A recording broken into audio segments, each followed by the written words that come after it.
인터넷이나 유튜브에서 종종 언급되지만 정작 진짜 중요한 핵심은 빠져있는 절대 보내면 안 되는 피아노 학원 유형 3가지에 대해서 말씀드리려고 하는데, 이 주제가 왜 중요하냐면요.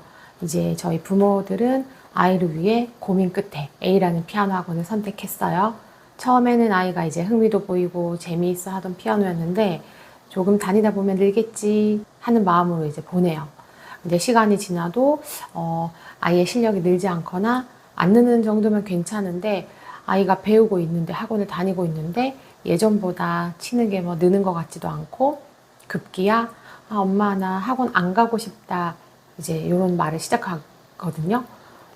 처음에는 피아노 치는 걸 즐거워하고 그러던 아이였는데 어느 순간부터 이제 학원 가는 게 좀 부담스럽고 피아노가 숙제가 되고 이제 더 나아가서 음악 자체를 멀리하게 싫어하게 되는 경우들이 있어요.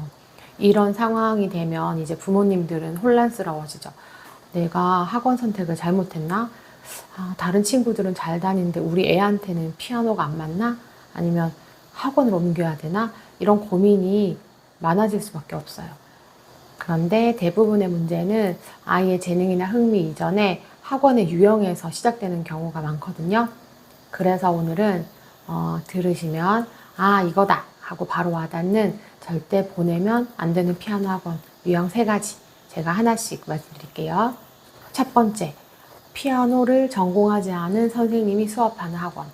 이건 가장 기본적인 부분인데 의외로 놓치시는 분들이 좀 많더라고요. 그래서 피아노는 단순히 건반을 누르는 기술을 배우는 게 아니라 귀로 소리를 듣고 손가락으로 이제 표현하고 감정을 담아내는 예술인데, 이런 감각과 표현력은 이제 되게 경험이 많고 레슨 경험이 정말 풍부하고 티칭이 좋으신 선생님한테 꾸준히 레슨을 받아야지 잘하거든요.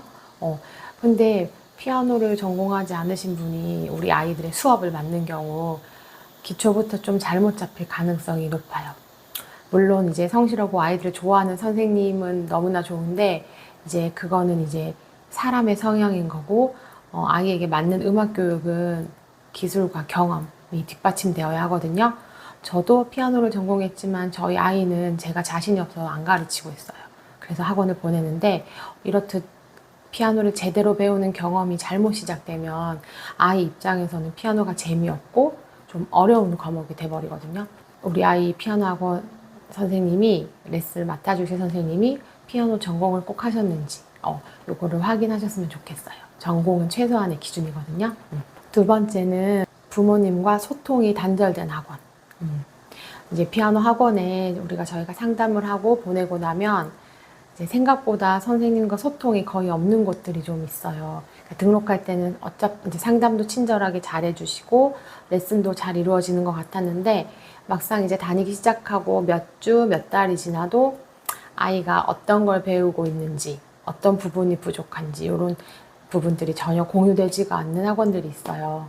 그래서 진도표나 연습 피드백 이런 거 없고 아이한테 무슨 일이 있었는지도 알 수 없을 때 이제 저희 엄마들은 어디서 어떻게 도와야 될지를 모르게 되잖아요.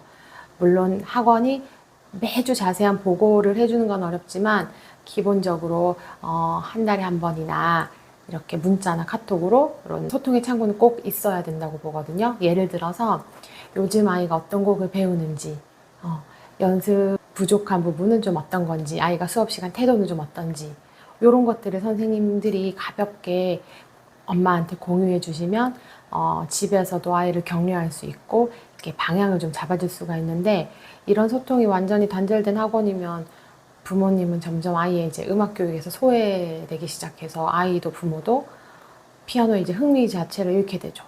이렇게 소통을 잘할 수 있는 학원을 선택하시면 될 것 같고, 세 번째는 학원을 고를 때 인테리어나 학원 로비만 보고 결정하시는 분들이 있어요. 근데 진짜 중요한 건 아이들이 실제로 연습하는 공간과 악기 상태거든요. 피아노 건반이 막 늘어져 있거나 페달이 고장나 있는데도 좀 방치되어 있는 학원, 소리가 울리지도 않고 좀 둔탁한 피아노, 그리고 건반 높낮이가 들쑥날쑥한 오래된 디지털 피아노. 요즘 디지털 피아노도 굉장히 기능들이 좋아서 피아노 학원에 많이들 이렇게 설치해 놓으시는데 너무 상태가 안 좋은 디지털 피아노는 아이들 터치감에도 굉장히 좀 문제가 될 수 있어요. 그래서 이런 환경에서는 아무리 연습을 해도 손끝의 감각이나 소리에 대한 예민함이 자랄 수가 없겠죠. 그리고 연습실이 너무 좁거나 아이들이 붙어 앉아서 서로 방해가 되는 구조면 이제 집중력도 흥미도 떨어질 수밖에 없어요. 그래서 아이가 피아노에 몰입할 수 있는 공간, 잘 관리된 피아노, 요거는 이제 선택이 아니라 필수 조건이죠. 그래서 기본적인 연습 환경이 갖춰지지 않으면 아이한테 좀 악기 자체가 스트레스가 될 수 있을 것 같아요. 피아노는 그냥 하나의 과목이 아니라 아이의 감성을 키우고 자신을 표현할 수 있는 소중한 도구인데 처음 시작이 삐끗하면 아이에게 좋은 경험으로 남기가 좀 어려울 것 같거든요. 그래서 오늘 제가 말씀드린 요 3가지 잘 기억하셔서 우리 아이의 첫 피아노 경험 좋은 기억으로 남겨주셨으면 좋겠어요. 제가 준비한 내용은 여기까지입니다. 들어주셔서 감사해요.